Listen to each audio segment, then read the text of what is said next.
All right, so if you read the report, we know the Republican Party is characterized as a bunch of old, white, boring, stodgy men. So we're discussing how Republicans can reconnect with young voters. I'm back with friend of the program, Reggie Hawkins, program director for Hip Hop Nation on Sirius XM Satellite Radio, and my panel of interns from The Blaze and Sirius, Kate Boyle, Liz Scotti, Matt Donlan, Carly Hoyleman, and Taman Turner. I'm feeling old because we were interns once, exactly. And now we're sitting here talking to the interns. Yeah, but we're not all old and white.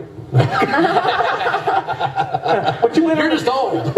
So we went around the panel and you were asking them about big government. But as Carly was saying, hey, the philosophy is great, but she's watching the Democratic National Convention and she's saying, that's sexy. The superficial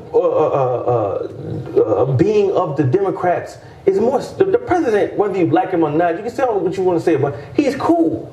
And the difference between the parties is one is corny and one is cool. And until we change the overall image of the Republican Party, we're going to have that. But don't celebrities represent all of the excesses of achieving wealth? I mean, show me a hip hop song that's not about making money. Of course. But here's the thing: Jay-Z is the American dream. He is. He is. You should only start acknowledging that. And as we were saying, as we were talking behind the scenes, as we were saying, like, hey, that voice represents a big part of the cool populace. And he brings his wife. Beyonce's cool. You like Beyonce, don't you? I love Beyonce. Exactly. It's a role model. Do you? Well. You know, I don't know. Do any of you find it hypocritical when celebrities will join a group of people who want to take in and redistribute wealth, but they would never offer up their wealth to that redistribution? Is there anybody that? Okay, Matt. Yeah, absolutely. I think it's definitely totally hypocritical when celebrities do that. I think if celebrities are going to get involved in politics, they have to be well informed, actually know what they're talking about. I feel like a lot of celebrities will come on and be like, oh, and just say whatever comes to their mind. And yeah, they're never going to give their money the way when they sit there and like, oh, we should redistribute the wealth. But they're the people who are representing a lot of the time. They're in the top 1%. You don't think, so they're not giving their money back. Springsteen's well informed? I think Springsteen's very well informed. No, I don't think so.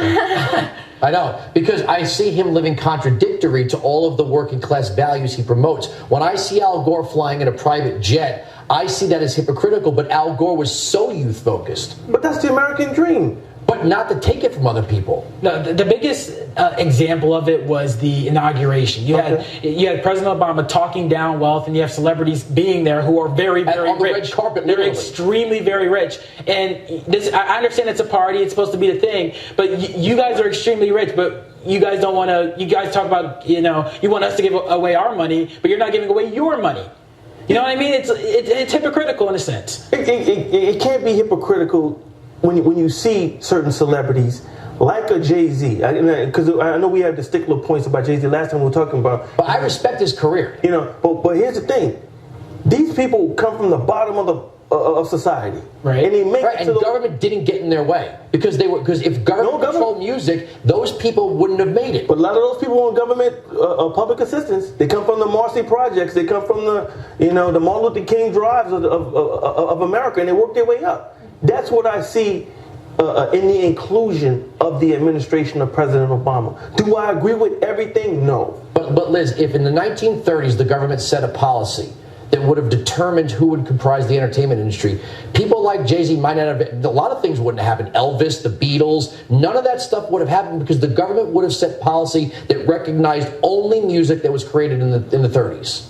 Well, I mean, I think since then, the media has controlled everybody else beneath them. They kind of direct which way politics go and which way people choose to go, as they do now, as they did in the 1930s. Whether or not the government agreed, I think people still followed by those that they kind of idolized and were untouchable to them.